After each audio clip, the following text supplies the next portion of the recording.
Hello, everyone, and welcome to the Fancy Comma Article 1 Stand Up for Science teach-in. This is just a quick teach-in to tell you about a new report that has been released by the Government Accountability Office. In case you don't know, the Government Accountability Office, oh, we have someone here. Hold on one second.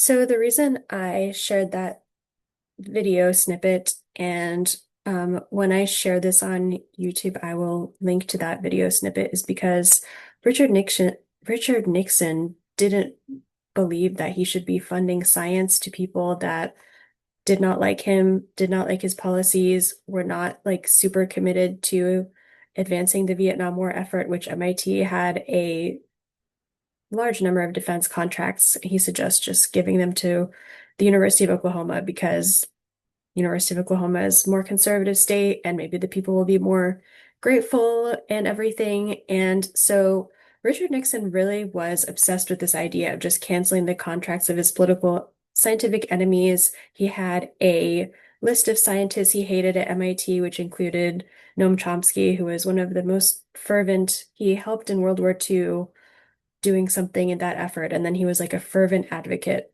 Fervent, he didn't like the Vietnam War, and he apparently had like rallies outside of the MIT Student Center. So the reason I give that example is because we've been here before. We came out of that. Science survived.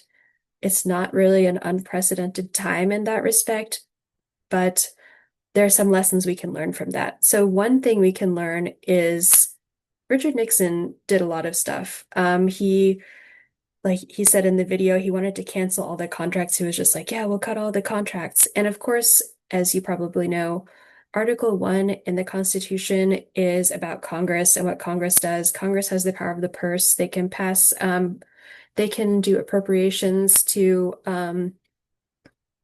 fund science, and then that is actually law. So if the appropriations doesn't go as it is supposed to, then it's actually illegal. So um, Richard Nixon became so infamous for this that in the 1970s, in 1974, Congress passed a law called the Impoundment Control Act, and it aims to regulate the president's ability to withhold or delay the spending of congressionally appropriated funds. So thanks to the Impoundment Control Act, there's only two ways that the president can, that Congress actually can redistribute or this is the only legal way to take away money that has been appropriated by Congress to federal agencies. The Impoundment Control Act clarifies that the president cannot just on his own refuse to spend the money appropriated by Congress. And the purpose of that was to reaffirm Article 1 and the power of the purse that Congress has, and to reestablish Congress's power in being able to fund stuff, including science. So there's two mechanisms. There's deferrals. The president can propose to temporarily delay the obligation or expenditure of funds, but only for specific reasons like balancing the budget or something like that. But the president has to notify Congress for the reasons for the deferral, and the deferral can't go beyond the end of a fiscal year. Then there's another thing that we actually did follow. It's called a rescission. It's basically clawing back funding that has already been appropriated. And Congress actually did act on the Big Beautiful Bill, which was a rescission act that defunded a bunch of stuff. So the Impoundment Control Act of 1974 is really crucial for Congress's power of the purse. And the Government Accountability Office recently did a review of the funding issues that happened with the Trump administration, taking away various NIH grants and slowing the disbursement of funds. I think the reason that the Trump administration gave was DEI, and this actually became the basis of a Supreme Court case, or not a Supreme Court case, I'm sorry. It was APHA versus NIH, and APHA is, I'm trying to see if American Public Health Association. They sued the NIH, the federal agency, due to the abrupt cancellation of research grants. And um, this isn't the this was like in the very beginning of Doge when there were just a bunch of grants that were just canceled, and then people got emails that said that your grant does not align with agency priorities. So the Government Accountability Office, which is an independent watchdog based in legislative branch, um, affiliated with Congress, basically wrote a report that said that the Trump administration violated federal law by canceling NIH grants and slowing the disbursement of funds. And while that's not a legally binding conclusion, it can factor into congressional opinion and could influence the upcoming decisions because in APHA versus NIH, the court sided with APHA, but now it's appealed. The NIH appealed it, so this was one of those ones that will possibly ultimately be decided by the Supreme Court. So we'll see what the Supreme Court says and if they will factor into account the 1974 law that clarifies how the executive branch can use government funds. Um, so basically, what the Government Accountability Office said that an impoundment is when an agency just refuses to spend the budget that it has gotten from Congress.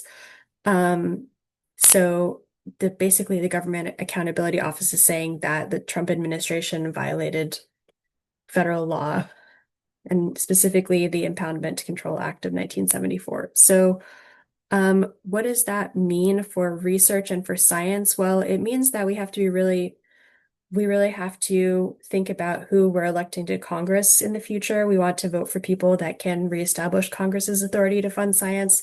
We want to elect people that support science. We want to, as scientists, be really smart and know about like these different reports and stuff that's coming out because um, the abrupt cancellation of grants may be unconstitutional, and we need to call and tell our representatives and senators that, look, the Trump administration is doing something unconstitutional and they have violated the 1974 Impoundment Control Act. What are you going to do about that? Like maybe they can pass further legislation or they can at least like be outspoken about it or something because um, this isn't a new problem and we have dealt with it before, but it's going to require scientists to speak up and know what's happening and be acquainted and familiar with public government stuff and basically pay close attention and spread the word to others that what's happening is possibly unconstitutional. Now, I wanted to say, though, that this doesn't necessarily apply to all of the government actions occurring as a result of Doge and the reductions in force. This is just the ones where the people woke up and their grant was canceled, like in the very early part of the Dojification. There's other now federal agencies are coming up with spending plans and stuff like that. And we have another appropriation cycle coming in the fall. So that spending bill, whatever's in that, will be the funding authorization. So if it doesn't have enough money for science agencies, that's what we get. So it's up to us to also call our lawmakers and tell them we need more science funding. Tell the executive branch to stop taking away our grants. We need to be able to do science.